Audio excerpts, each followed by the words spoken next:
So we're going to all stand up. We're going to get those juices flowing. Now, some of you have been up for hours and hours and hours. If you have little children, they probably woke up at 6 a.m. ready to go in the pool, or something. Now, I'm old and I have grandchildren, but my children, it was just me and my husband at home and 2 dogs. And so I did not get up at 6 a.m. So I got to get the juices flowing. Some of you, your juices have been flowing for hours. It's time for a nap. You're ready for dinner. I'm still thinking about breakfast, but that's normal for me. All right, so we're going to do my favorite song, and we're going to get our hands up over our heads, okay? So we start up here, then we go down here, and then we go clap, clap, clap in the middle, okay? So it goes joy, joy, joy. I have a horrible voice. I sing in the choir because there's lots of people to balance me out. And I just sing out. Someone said, I saw you up in the choir just singing out. I'm like, yep, it's great. Because they don't have a microphone near me, nothing like that. I just like to sing, but I can't sing. So we're just going to, this morning I had the music on in the house, and I'm getting ready, and I'm singing, because nobody's there, okay? So I promise you, it's not going to sound good, but we're going to sing to the Lord. So it goes, joy, joy, joy, in my heart is ringing, joy, joy, joy, Jesus keeps me singing. Tell of the love he gave to me. Tell how he died to set me free. Filling my heart with melody. It's joy, joy, joy. And then we do it again. Okay? So what we do is we start out by clapping first. And then we start singing. Does anybody know this already? Some of you have to, because this is like my famous snow camps, get the girls song going. So we've got a few of our young ambassador people here that know it. Otherwise, no? Okay, that's bad. It's going to be an hour and a half before we're done this song. Okay, that's all right. It's okay. I said, you know what, if Miss Pride goes all thing and I have 5 minutes, we're going to sing a song and go to lunch. So we actually have a little more time than that, so I'm not stressing it. Okay, so here we go. We're going to hands up. Okay, here we go. Here we go. Joy, joy, joy, in my heart is ringing. Joy, joy, joy, Jesus keeps me singing. Tell of the love he gave to me. Tell how he died to set me free. Filling my heart with melody. It's joy, joy, joy. Okay, so some of you knew that song, but did not raise your hand because you thought I was going to have you come up here and help me. Am I right? Yes, because there was plenty of people singing, and I had 2 people raise their hand that they knew this song. So some of you all were afraid I was going to get you up here, okay? So here's the key. Your hands have to go above your head. When we do this at camp, and I got girls like this, and I'm like, no, no, no, no. So we do it until everybody, so get your hands up. I'm already out of breath. That's how out of shape I am. Literally, I'm up here like, I don't know if I'm going to be able to get back, and, I'm just exhausted from that. So get your hands up, and we're going to be over our heads, okay? And the whole time, up and down, not this little stuff, okay? Here we go. Ready? Hopefully you used your deodorant. I almost left this morning without it, and I thought, I better get that on before we go. So here we go. Ready? Here we go. Joy, joy, joy, in my heart is ringing. Joy, joy, joy, Jesus keeps me singing. Tell of the love he gave to me. Tell how he died to set me free. Filling my heart with melody. It's joy. Again, faster. Joy, joy, joy, in my heart is ringing. Joy, joy, joy, Jesus keeps me singing. Tell of the love he gave to me. Tell how he died to set me free. Filling my heart with melody. It's joy, joy, joy. All right, you guys are good. Thank you. You can be seated. All right. Woo. Okay, I'm going to try to. Actually, Carla, I think I'm getting used to it. I think I'll just leave it. It looks funny, right? But it's. At least I didn't have a pocket, because then you got that extra bulk, which I don't need. All right, so let's pray and get started. Lord, thank you so much for today. Thank you for the ladies. Help me to catch my breath. Help me to start exercising more. Lord, we love you. Thank you for bringing all the ladies here. Bless them. I pray in your name. Amen. Yes. I shouldn't have said exercising more. I should have said, help me to start exercising. That would have been more honest. We're going to have honesty in the pulpit this morning. Transparency. I don't exercise. It's horrible. I hate it. I've tried it many times without success. So I figure, if you try things a few times and it doesn't work out, God must have another plan for you.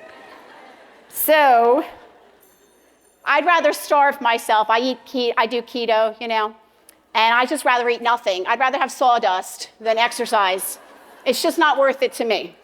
So, hand me, just give me some, not carrots, they're too high in carbs, What is it? I don't know, Give me some salad, and I'll rather take a nap.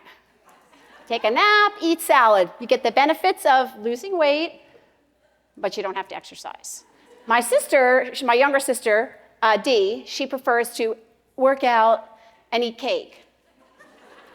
It's just not worth it to me, you know what I'm saying? But anyway, that has nothing to do with our lesson today. So I'm going to try to stay on track.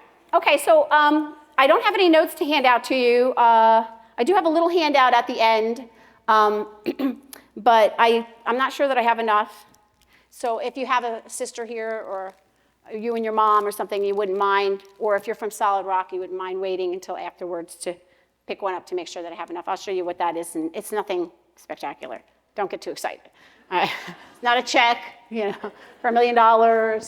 It's not a, gift card to Starbucks or something. It's nothing exciting, but it's just something to remember the lesson. So I want to talk today about top 5 characteristics of a Christian woman.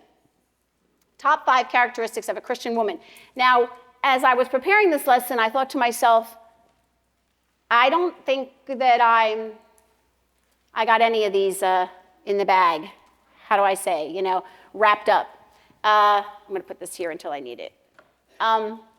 So this lesson is for me as well as you. It's for all of us. Top 5. These are my top 5. You may have a different top 5. Okay, so I should say Jay's top 5, okay? Because this is what I think are 5 of the most important things. I don't want to say, I know Mrs. Pride gave us a lot of Bible, and I'm not going to give you Bible. I don't mean that. But she gave us a lot of Bible principles. And I think the top 5 thing is being godly and, reading your Bible. And I'm not dismissing those things. I'm talking about top 5 more practical things on the daily that would help us as Christian ladies to be the best that we can be. And I don't know about you. I'm older now. I'm like one of the older, I always think when we have the couples retreat, I still think to myself, we need to have some older couples in to do it, people that have been married a while. So that wouldn't be us, and it will be 34 years in October, and I'm still thinking we're not qualified, we need somebody who's been married a while. So I think sometimes I forget how old I am. I see some of these younger moms, and I'm like, yeah. Some of the girls in the church, they have a little Bible study. They get together and, they bring food in and they go through a book and they're having a lovely time. And I couldn't figure out at first why I didn't get invited. You know what I mean? All the girls are getting together, that's because I'm like their mother, I am their mother. 2 of them, I'm their mother. You don't invite your mom to the girls', Bible study, So I forget sometimes how old I really am. But it's just a number. Mine just keeps getting higher, and everybody's does. Okay, so let's look at number 1, contentment. Contentment. Now, if you hear me speak, you're going to almost always hear me touch on contentment. I asked the Lord, and I didn't feel appeased to just teach that lesson because I've taught that several times. So some of you probably have heard it. But contentment to me is a big thing, okay, in a Christian woman's life. If you're a pastor's wife or not, if you're just a lady in the church, learning contentment, it's a struggle. So number 1, and these are just points on here, and again, because I have it's 5 different lessons in one, and I talk a lot. I could literally write down one word here, and I could talk for the next 6 hours. Okay, and everybody knows that. I already got yelled at in the kitchen for being too loud with the men's session. They busted in the door, they're like, and my brother-in-law, Michael's got the phone. He's videoing me. He says, I was going to video the work in the kitchen, but all it is Jay talking. That's what he said. So I will be honest and admit, I don't stop talking, okay? My husband and I, we're like night and day, We get in the car to go somewhere, and I'm thinking, oh, he's a captive audience. I'm going to ask him all the questions I've had, all the things I'm going to tell him, and he just sits there, And I know he's not, and I know it's annoying because I won't stop. And he won't start. I'm like, okay, don't you have a response to that? This is very interesting. And that's, so I know, I'm going to try to brief this down, okay? So we have a short time. It's getting shorter because I keep talking. By the time, we won't even have time for the lesson. I'll just keep talking. Okay, so I know that. So if you're sitting there thinking, she has one speed in her talking. And I know, thankfully, many of you are from the Northeast, so my accent isn't as annoying.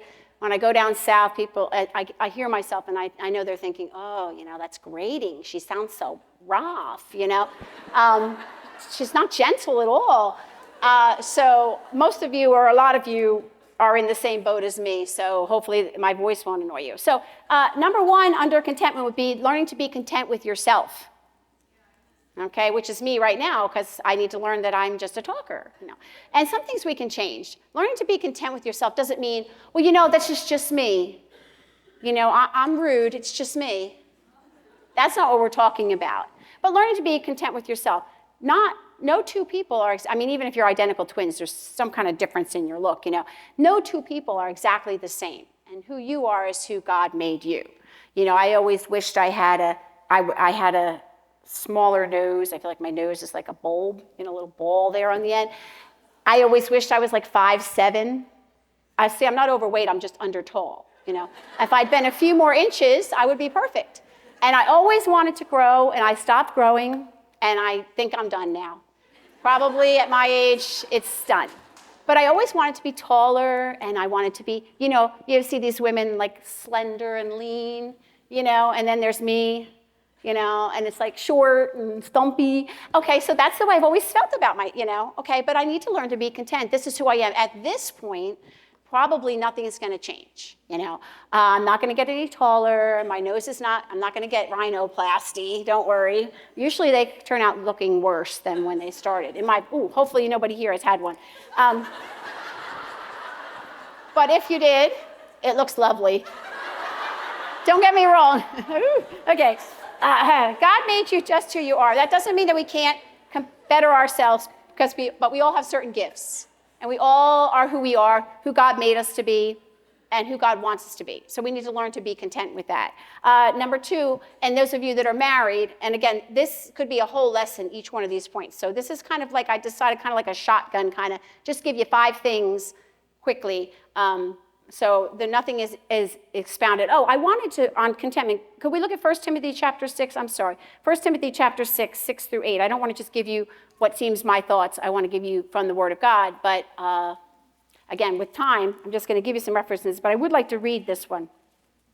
1 Timothy chapter 6, verses 6 through 8. But godliness with contentment is great gain. For we brought nothing into this world. When you came out, you were in your birthday suit. We brought nothing into this world, and it is certain we can carry nothing out. And you never seen a hearse going down the road with a U-Haul behind it, taking all their stuff with them. All those things that seem so important, I have to have those. Everybody else has it. But godliness with contentment is great gain. And having food and raiment, let us be therewith content. We all have food and we all have raiment. We all have too much food, the majority of us, and we all have too much raiment. I've spent I don't have any, that's what I said to my girls, I've got to run to Marshall's. I said on Monday, we're all getting ready for the summit and everybody, I got to run to Marshall's. I don't have a thing to wear to the summit, But of course, I don't have any room in my closet for any more clothes. It's stuff like this. We live in an apartment, so my closets are not huge, but I have skirts, on those skirt hangers where you have like 10. I've got 4 of those. I counted at the beginning of the spring, I had 32 dresses. Okay, so I've picked up some since then, but I had nothing to wear. Okay, that's the majority of us. We should say I have nothing I feel like wearing, nothing I feel nice in, whatever it might be, okay? But let's learn to be content. Verse 8, and having food and raiment, let us therewith be content. Be therewith content. So comparison, Mark Twain said, comparison is the death of joy. Comparison is the death of joy. If we start comparing, ladies, I say this every time I get the opportunity to speak, and if you hear me often, you think I'm a broken record, but it is a burden on my heart. I was just speaking with Pam last night at her car. Pam was in our youth group and grew up in our church. Pam Bates now from Delaware. But anyway, I said to her, unfortunately, Instagram, Facebook, even Twitter is just a breeding ground for discontentment. Now, I'm not saying don't have it. I have it. Those of you that follow, remember Brother Charlie's wife. Okay, I have it. I try not. I'll put up pictures of me and my grandbaby or whatever. It's like a balance. You want people to enjoy your life with you and see. But a lot of times we're spending so much time setting everything up on there to look perfect. You have the background dimmed and you can see the flowers on the counter behind you, and you can see there's hubby. I don't know what he's doing. I don't know. Sitting there or looking hard, working hard, fixing up your home, and hi guys, I'm just here, and people are like, oh my goodness, my husband's not fixing up my home, or oh my goodness, hubby got me flowers again today. I told him stop sending me flowers, and you're sitting there thinking, I have never gotten flowers, and it's funny, but it's real. We sit there and we look and we think to ourselves, our life stinks. I have this one person I've been following for years. And now, I don't know, they came into money and they're traveling all, and I have to mute them. I don't want to unfollow them because they didn't do anything wrong. I'm not trying to be rude. But I can't watch them every day because I sit there thinking, I'm not on my 100th trip to Italy. Our church doesn't have, And so again, I'm not saying don't have it. I think it's nice. I feel like some of you ladies that I've never really met, I know you very well because I follow you on Instagram. I know when your kids are born. I know, and I think that's wonderful. It keeps us close, but yet far away. But we have to be so careful because it breeds discontentment. So that's just a little advertisement, not really, but be careful. Be content with your husband if you're married. Those of you that aren't married, you think, how could that even be hard? And if I just had a husband, I would be the best wife. And okay, probably not. And by the way, I love your hair. Oh, it's so cute. Yes, I love it. She's got that fro going. It is so pretty. I love it. Anyway, we have a girl, Selena, in the church, and she had hers that way a couple weeks ago, and I loved it. And then she changed it like the next day. But anyway, sorry. I've been looking at her over there. I'm thinking, that is so cute. Do not compare him with others. It's not healthy, and it will only lead to feelings of discontentment. You're married to who you're married to. Make the best of it. If it's not good. And if it's great, still make the best of it. And you know what, ladies? You can't expect him to soar like an eagle when you treat him like a chicken. Okay? You want him to just be this, unbelievable, husband and meeting all my needs and just there for me and waiting on me hand and foot and treating me like the delicate flower I am. And you're not treating him with respect that he deserves. And even if he doesn't, the respect that you're supposed to give. And I'm not saying that it's easy and everybody has a perfect marriage, and I'm not trying to say that at all. But be careful. Sometimes we expect things that we're not willing to, you're not going to get back what you don't give. And if you do, that's wonderful. My mom, I remember years ago, my mother's always been very good at this, but she would always brag on my dad, and she always taught us. And I remember we went through a little bit of time. My husband had mono real bad, and he went through depression, a serious depression, like not out of bed depression. And I remember thinking to myself, I love him with all of my heart, but right now I don't like him. Does that make sense? I didn't like the way he was. I didn't understand. I didn't like it. I'm this like, everything's great kind of person, and I couldn't understand why he was, I'm not getting up. I can't get up. I'm like, we have kids. You have to get up. And he says today, he'll say, oh, my wife is the one that helped me make it through it. I couldn't have done it without her. And I'm thinking to myself, oh my goodness, I was hard. I really, really tried. But I remember my mom had said, just tell him, if you say something long enough, you'll start to believe it. So I would get the kids in the car, we'd be going to church, and I'd say, girls, you're not going to believe this, and I'd make this big deal. We are riding to church, okay, with the most handsome man in the world. I mean, out of all the men in the world, we are riding with him to church. People would pay all kinds of money to be in this car. I said, and we get to do it for free, you know? And he'd be like, oh my goodness, will you stop? But loving every minute of it. Okay, well, but at first, you know, I didn't really feel that. I wasn't lying. I knew that's how it was supposed to be. And I knew if I just told myself that long enough, and that sounds horrible, but really, I needed to have that love. I needed to have that like. I needed my girls to admire their father. And so that's what I needed to do. And sometimes it wasn't perfect. And I know I was not perfect. I'm saying, I'm sure he was doing the same thing on his end. I'm not trying to say, oh, you know, my husband was, and it was just me keeping things together. But my point is, that was my job at that point, and I needed to be content with the husband that I had. Be content with your financial situation. And again, that's where we're going to try to stay off too much off Instagram. Again, I'm not saying I have it, I look at it.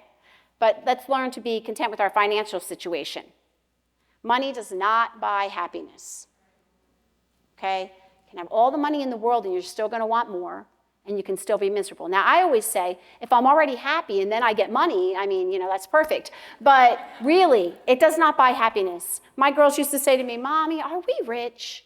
Are we rich? You know, and I'd say, oh, yes, we are. We are rich. I said, we are rich in all the things that matter. I said, we have a daddy who loves us. We have a place to sleep. We have clothes, you know. And again, we have never been rich. We will never be rich. My husband he has a rich man's heart with a poor man's wallet. You know what I'm saying? And we're going to send you to college. If you need to go to Christian college, you know, we're going to, you know, that's just my husband. And I love him for it. He's generous. But we'll never be rich. We're never going to stockpile money anywhere. As soon as it comes, it goes. And I'm thankful for that because, you know, sometimes I'm at the recipient end of that, you know. But I want to be thankful for the financial, whatever the financial situation. Doesn't mean you can't better yourself. I've done DoorDash. All through the pandemic, I did DoorDash, made extra money, gave me something to do. I was not staying in the house. That's crazy. I was an essential worker, you know, bringing food. Whatever, you know. I was like, can't get me. I'm, you know, out delivering food. So it kept me busy, and I loved it. And we made extra money. I was making, in the height of it, I was making, you know, $35 an hour because, you know, nobody would leave their house. I was like, get out of the house, you know. But anyway, I didn't mind. I'm like, I'll bring you your food. You sit there, get fat, you know. But anyway, so that's what happened over. Anybody else? I just ate for one continuous year, you know. There's nothing else to do. What new recipes can we come up with? What else can we eat? Because there's nowhere else to go. So anyway, be content with your church. Be content with your church. You may not have a big church. And like they said the first night, there's no little churches, there's no big churches. Okay? It's the church where God has you, the amount of people God has for you. Again, doesn't mean you can't try to grow your church, and I'm sure you all are. But be content with your church. Don't compare. We were just last week at First Baptist and in Hammond. My husband was preaching the youth conference. And, you know, they have a much bigger church than we have. And so they have much bigger bills, and they have much bigger problems, you know.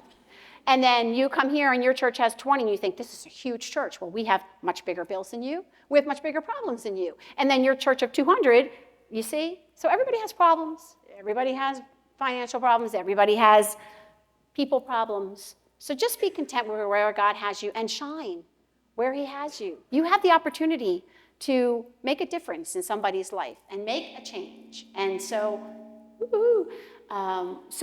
you know, don't look at it like, oh, if I finally get out of here and into somewhere big, you know, somewhere important. I want to be important. I want people to know me, to see me. It's not really all it's cracked up to be. Just be where God has you, and be for those ladies in your church, if you're a pastor's wife or a youth pastor's wife or staff member, be for those ladies in the church what they need, and be content. If you're looking out the window all the time, they're going to be looking out the window. Be thankful for where God has you. Okay, number 2, thankfulness. Number 2, thankfulness. Gratitude can transform this is a quote that I saw and I really liked it. Gratitude can transform common days into thanksgiving, turn routine jobs into joy, and change ordinary opportunities into blessings. Thankfulness. You guys know the song 10,000 Reasons. We sing that in our church on Sundays and stuff. When you start to feel sorry for yourself, start listing all that you have to be thankful for. And I know that goes along with contentment, but I think thankfulness is a lost art.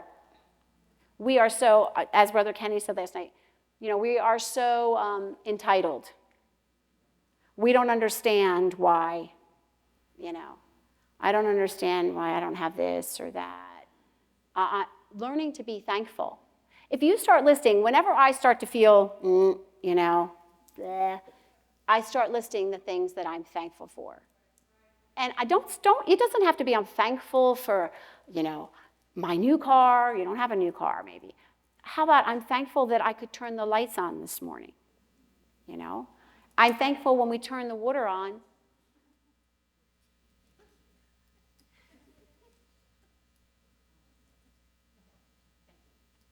Checking my text. All right, thank you. So anyway, when I got up this morning and I just turned the lights on, the electricity came on, I'm thankful. I need to be thankful for that and not take it for granted. That I can come in here this morning and we have air conditioning and a place to sit. Have you been outside? It's hot, it's windy. I thought to myself when I pulled my hair up, I'm like, this was a disaster because it's, all coming out all over the place, whatever. So I'm thankful. I said to my mom, wow, it's windy when I picked her up. And then I said, but it makes it feel cooler. We need to learn to be thankful.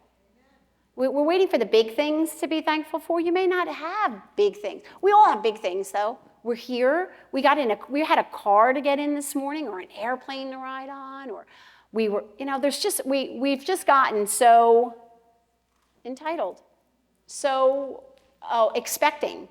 Oh, look at that. Here we are again.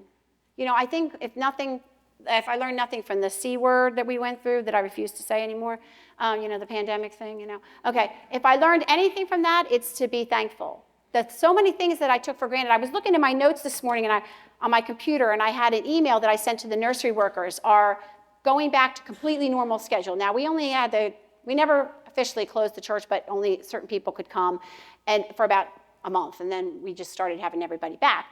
That's why we got ticketed. But anyway, when we went to normal, because we did Sunday school online for a while, and just church, and all those, everybody did whatever they did. So I had this email, and I can remember when we were having Sunday school again, and our 8 a.m. service, and our 10, all back to normal, and the excitement. We were, the women, we're all calling each other like, oh my goodness, can you believe it? We have Sunday school again. I can't wait to be with everybody, and it's going to be so great, and da-da-da-da-da. And now it's been a couple years, and it's like, why is Sunday school at 9:20? It's so early. Last week, we had Sunday school all together in the auditorium so my husband could give some encouragement to our people and so forth. And I thought to myself, oh, I don't have to teach. I'll just be honest. Because we lose our thankfulness. It taught me to be thankful, and within, no time at all, I'm back to complaining. Why is it 9:20? Why, I hear myself and I say, shut up, but I still keep going, of course. But I tell myself, be quiet. Do you hear yourself? If it's hot, it's too hot. If it's cold, it's too cold. We need to learn to be thankful and not nagging and complaining. Be content, be thankful. When you start to feel sorry for yourself, which none of us have reason to feel sorry for ourselves. Now, I know there are problems in life. I'm not trying to dismiss real problems. We all have real problems. But when we start to feel sorry for ourselves, which doesn't help anything, start listing the blessings that we do have. Again, we have problems. The Bible said we're going to have problems in this world, and that's not to be disputed. And some people in this room, have really, really big problems. But we have to remember that our blessings far outweigh our problems. And we have the Lord to go through those problems with. Imagine if you weren't saved. Sometimes when I have something in my life or something happens, I think to myself, how would I do this if I wasn't saved? How would I even be able to go through this? And so thanking the Lord, that's just something you can thank the Lord for. Your salvation. And those are big things and also little things. Number 3, flexibility. Flexibility, and that's where my little man comes in. See him? They're in the back there. You can pick one up if you'd like to help you remember to be flexible. See, I told you it wasn't exciting. You still were hoping, right? You're still like, oh, maybe it's a candy bar or something. Okay, no, it's not. It's just these little men, okay? So There they are. Flexibility. What is the definition of flexible? The quality of bending easily without breaking. And that sums it all up right there. Bending easily without breaking. This guy can go all over the place, but he's not breaking. Okay? And that's us. And I'm having to learn that the older that I get, because what is it? The older you get, the more settled you are in your ways. I would like everything to stay just as is. Whatever I'm doing, just as is. Okay? And unfortunately, that's not how life is. And we don't like change, but learning to be flexible. The other point under that, another definition is the ability to be easily modified. Oof. That is not me.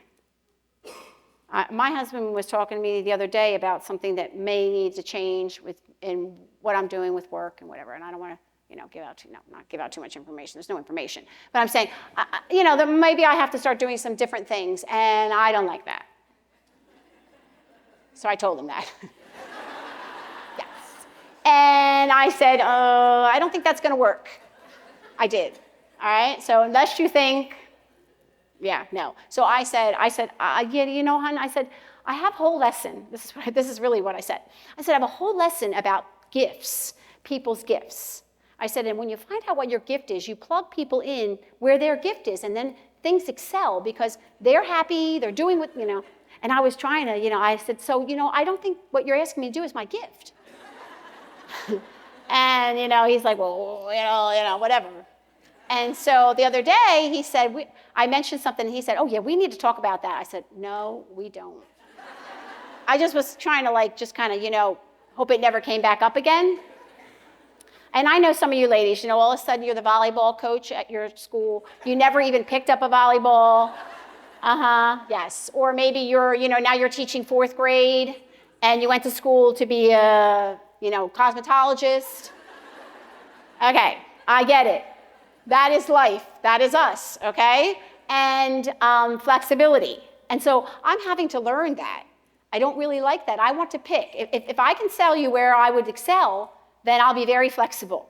You know what I'm saying? I'm flexible. It's great, because so far I've been able to do everything that I want to do. So I'm not really flexible. I'm just happy because I'm content. See, I said, hon, I'm just content where I am, And he still doesn't believe me or buy it. But anyway, flexibility. Another thing is a willingness to change or compromise. Now, we always, I think it was Brother Hiles maybe, or Lester Roloff, or one of the old-time preachers, had a message on compromise kills, And I get what they were trying to say. But in a happy life, in a happy marriage, happy church, we've all got to make compromises. Okay, when my husband and I were talking, he's like, well, maybe you could do this, and then sometimes, okay, we'll maybe try to find a little compromise, but we have to be willing to do that. And it's so hard. I don't stand up here, some people say, oh, the Lord will give you grace, and it'll just be easy, and, you just do it. You roll with it, and no, it's hard. It's just plain out hard. There's no way around it, okay? Don't lie to yourself and be like, I'm a horrible Christian. I'm a horrible person because I'm having a hard time flexing. No, you're a human.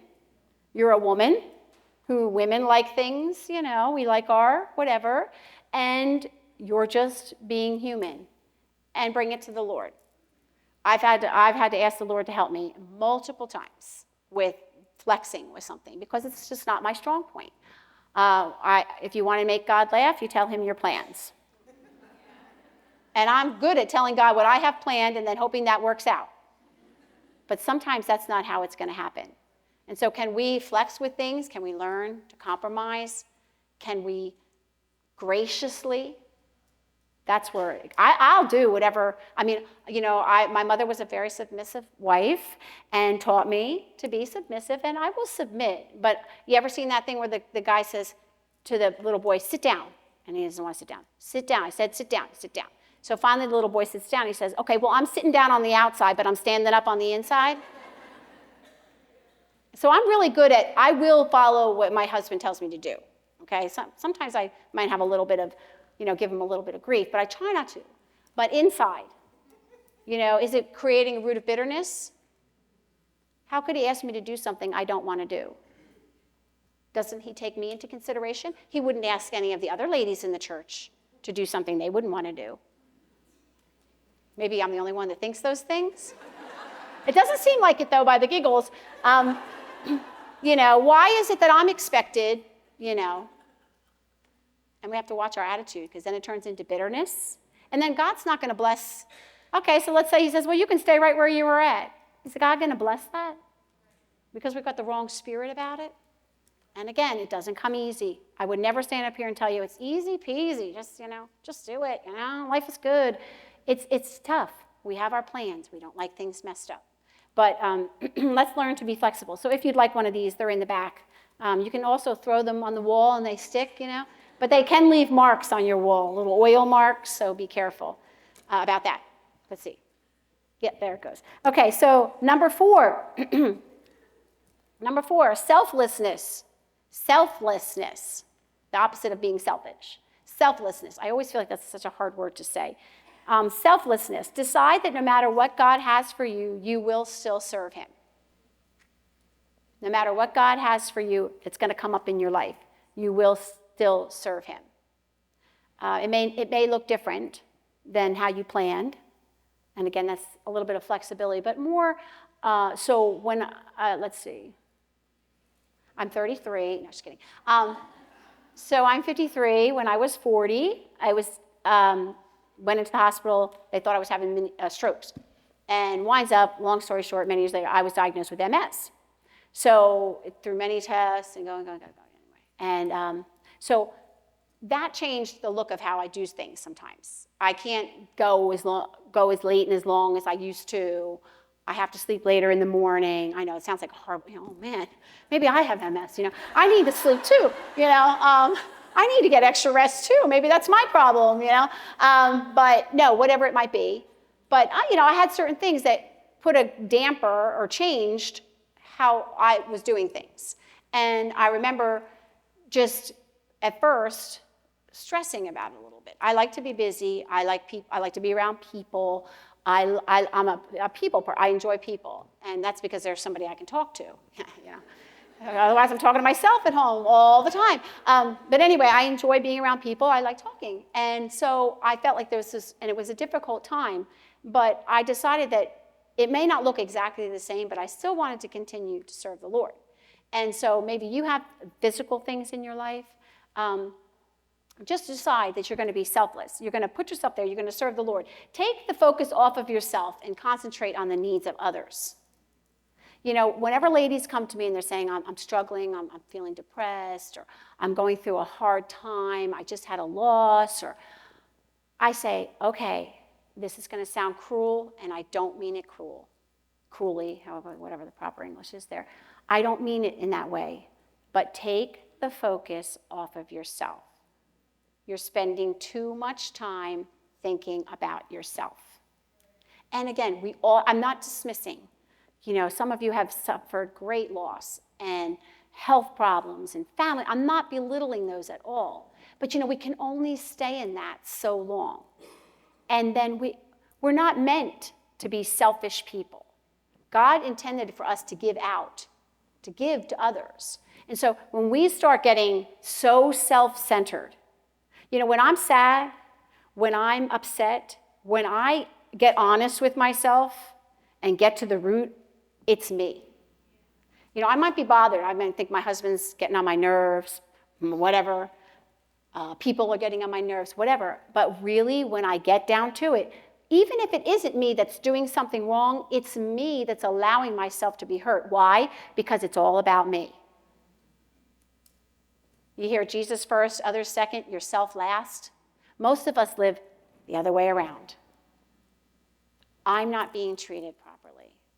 No one is taking me into consideration. I was hurt by that. And again, we get hurt, and we shouldn't hurt people, and we shouldn't be hurt. It's unfortunate that we do get hurt, but a lot of times we can't get out of that because we're so self-absorbed. Selflessness. I remember I had a miscarriage in between. I have 3 daughters. My 2 oldest, Christiana's 30, Vanessa's 20, 6, yes, and Melinda's 23.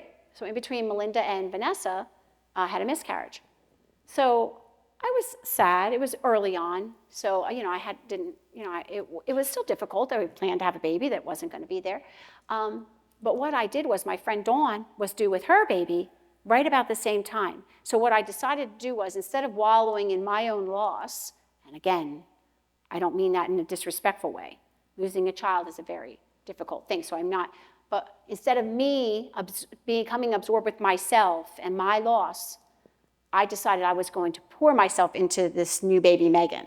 I was buying her clothes and spending time and helping and, and not in a weird way, just I'm going to be happy for somebody else. Somebody's happy right now, and it's not her fault that I had a loss. And so instead of thinking of myself, I put myself into somebody else. I don't always do that. That's an example. I hate to use myself as an example, but I'm the only one standing up here. So, but we do need to take time to reflect. Am I being selfless, or am I selfish? Am I thinking about myself? This is a silly illustration, but on Monday, my husband called me. So we just got a new car. It's not new, it's new to us. It's actually a 2013, but it had 16,000 miles on it. It was brand new. Like, the guy was old, he never drove anywhere but the front driver's seat. The plastic is still on the DVD player, you know what I'm saying? It's 10 years old. So we just got this car. It's my husband's, it's ours, it's church provides, and we're very, very thankful for it. And I love driving it. I've wanted a Tahoe for years, and I just figured we're never going to get one because the new ones are so expensive and the old ones have so many miles. So it was just from the Lord. So I've been enjoying driving it. So Monday I'm here at the church and my husband calls. Of course, we're running around frantically trying to get everything ready. He's like, "Where's the Tahoe?" I said, "Oh, out under the cover drop-off." He said, "Brother Gibbs is going to be here. I need it." I said, "Oh, I didn't wash it or anything. I didn't know." And right away I want to say, "No one told me. If I had known, I could have been prepared." And instantly I thought, now what am I going to drive? Okay? That's just being honest. Selfishly, I thought to myself, well, what am I going to drive? Has anybody thought about that? Now, we live right through the woods, the apartments there that you see, that we live there. So I very easily could walk, but that would be exercise. So I got to ride. No, it's too hot. But anyway, I thought to myself, and I'm just being honest, okay? Just being transparent. Now, very quickly got over it. It wasn't a big deal. My daughter staying at the dorms supervising the college girls, so she said, "You can use my car." Well, my mother and I were all sharing. We're just picking each other up. "Where's the car this morning?" We don't know. It's all working out just fine. And I was thankful to be a blessing to the speakers by being able to use a nice car. One of the staff guys, he's like, "That's what happens when you get a nice car." He says, "Everybody has to drive it, I'm like, "Ha ha, you're funny, Last year, my car had 285,000 miles. Nobody asked to borrow it, you know what I'm saying? I was like, I got my car. But anyway, we get selfish. Why would I want me to have something more comfortable than someone else, especially a guest? But why? Because we get self-centered. At the root of it, I'm thinking to myself, did anybody think of me? What does that sound like? I sound like I'm in 5th grade. Anybody think of me? But that's, being honest. Now, I quickly got over it. It's not like I'm still stewing here. Because I think Miss Linda has my Tahoe, right? Oh, my goodness. That's why I couldn't look at her last night. I was so hurt. No, just kidding. I quickly got over it, obviously. But that's just being honest. Okay? And some of you, I'm sure, if you were honest, can think of times where you're selfish. We just get thinking about ourselves. There's no need for that. And I was so unhappy with myself for being selfish. I'm so much happier now that I don't really care, But I had to have that moment of time where I wanted to make sure I was being taken care of. I'm just being honest. Now you probably are like, that woman is a loser. But I'm just being honest, okay? So nobody here is, perfect. So selflessness. When we are in a trial or when life is difficult, we can become selfish and see only our problems. And again, we have real problems. But let's see. Okay, and then number 5. And don't worry, they gave me a few extra minutes, but I am going to let you out shortly. Trust in difficult times. We need to have, as a Christian woman, we need to learn to have trust in difficult times. Trust God. God sees the whole picture while we only see the today. We can't see what tomorrow might bring. All we can see, and we get so ahead of ourselves, you know. I'm already stressing about music camp that's coming, you know. I'm already like, oh, music camp. Am I doing the meals for music camp? You know, I'm still in the middle of the summit, you know. But trusting God. God's going to take care of it one day at a time. Trust God. This is when we can, when we trust God, this is when we can put our actions to our words. This is an opportunity to see our faith grow. God loves us and cares for us. His way is always best, even though it doesn't look like it sometimes. We can't understand why God allows things to happen, why God allows us to go through terrible tragedies, trials. We had the family, one of our staff members, the neighbor next door, 3-year-old boy on the mower, large tractor mower, with his dad, just maybe a month ago, out there riding along. He must have fallen asleep and slipped off. And the father couldn't stop it fast enough. 3 years old. We had his funeral here. They don't come to our church. They're not saved. We're praying for their salvation. But because they were neighbors with Brother Judd, the church reached out to them. We provided the church for them and refreshments and so forth. We don't understand why God would allow that. I'm praying it's so that the family gets saved and they see, you know, an extended family. But such tragedies, a loss of a spouse, whatever, and I know they're up there in the widows right now talking about that. But, you know, God knows. And we just have to trust him. And again, it's all these things, you know, come back to being content and trusting God that he knows what's best. And our changes in our life, trusting God that he knows what's best. Sometimes, if we ever looked at something, we thought, oh, this is going to be horrible. I don't see how this will ever work. And then it winds up being one of the best things that ever happened because we allowed God to take in charge, to take control of it. So trust him in the difficult times. It's always for our good and for the good of others. So maybe you have a problem, you're going through something physically. You know, maybe you have a health problem. Mentally and emotionally. This is a difficult time in American history. And I know Mrs. Pride spoke so much of that yesterday, so I'm not going to get into all the details. But mentally, sometimes emotionally, we have anxiety. Some dealing with depression or discouragement. You know, that's not in my nature. I tend to be a kind of like a perky or more, I guess, smiley kind of person. So when I go through, you know, where I start to feel down, I feel really down because I'm not used to that. And I don't know how people do it all the time, you know. And of course, you know, I have to ask the Lord to give me the grace. Lord, what I normally do, ladies, when I'm feeling is I put on good music. You know, the music just speaks to me, it encourages me. You know, Monday I thought maybe I'm getting sick. I can't tell. I think it was from sitting next to Miss Linda at the conference. And I was sitting there thinking, I think I'm getting, you know, I felt off. You know, when you just like, I can't get myself, you know. And so I had my grandson, and we were running to Hobby Lobby to get decorations for the nursery. And so we put on the music, me and him. And we're singing, you know, he likes to do this, you know, and me too. I think people were looking in the car, and they're like, you know, because we're going, you know, and he likes to do this, and he's singing. He only knows like every other word, you know, and real loud.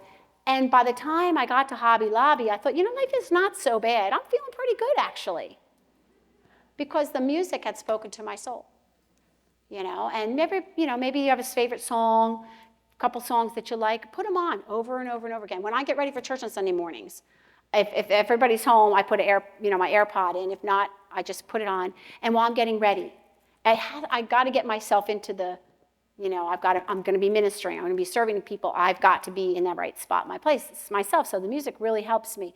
But mentally and emotionally, maybe you're stressing with some things. We have to learn to trust God. Maybe you have family problems, a child who's away from the Lord.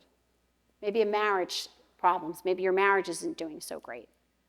You know, just because you're a pastor's wife or a youth pastor's wife or perhaps you know, a member in the church doesn't mean you're not going to have problems. You're not going to have, you know, your marriage is not going to be perfect. Nobody has a perfect marriage. You ever look and think, oh, look at her, oh, you know, I'm so jealous. I wish that was me. Everything seems so perfect. It's not. Nobody's. Not one single person in here has a perfect husband or a perfect marriage or perfect children. I can remember I always had, my husband would say, where's their hair bows? I had 3 girls, so the hair had to always be, oh my word, it's exhausting. It was, like when we would go somewhere, he'd say, all right, he was a great one for like, be ready, and we're leaving in 15 minutes, pack a bag, So for him, that took, open up the drawer, throw, shorts and t-shirt and a pair of pants and your shaving stuff, and off we go. For me, that was 3 girls, hair bows, socks, shoes, everything that matched, And I remember it was so much. It was so much to keep track of. It was exhausting. I'm trying to have everything, all my ducks in a row and having everything. And we'd get somewhere, and I knew what that car ride over was really like, okay? We get to a church, my husband would be up there, and they'd be like, oh, what beautiful little girls. And I'm saying, sit up. I'm like leaning over, smile at the person, Because when my one daughter, people would say, hello, Vanessa, and she'd go, hi. I'd say, my husband would be like, hello, say hello, Vanessa. She'd go, hi. She was shy. She didn't want to talk to people. And my husband would be like, our girls would be glad to go on the activity with your, and they're looking at me like, Mom, We didn't have all our ducks in a row. We still don't have we always laugh on the Clark family music, they travel in the van. Everybody's like, oh, there's the Clarks. I'm like, oh, you should have been in the van, It's just the way it is. Okay, nobody's got it all together. Not being hypocritical or not saying that, they don't love the Lord. I don't mean in that instance, but we're people, And so everybody's got this. Everybody's got problems. Everybody has dirty laundry. I've got dirty laundry to put air out, and you do too. And nobody wants it aired out. If I say to you, how are you doing? You say, oh, I'm doing well. How are you? Well, that's the pat answer. That's the answer. And I really don't want to hear, like most people don't want you to go, well, honestly, they're expecting fine and move on, And so that's how we live. But honestly, ladies, I would say 99% of us have something that's not going right. Whether it's with a child. People ask, how are your children doing? You have grown children. Oh, they're doing well. Everybody's doing well. That doesn't necessarily mean everybody's doing exactly how you'd like them to be doing. But they're your children. And that's just a little tip, and it's off the subject, but I'm just going to say it anyway. Don't expect someone to throw their adult children under the bus to you.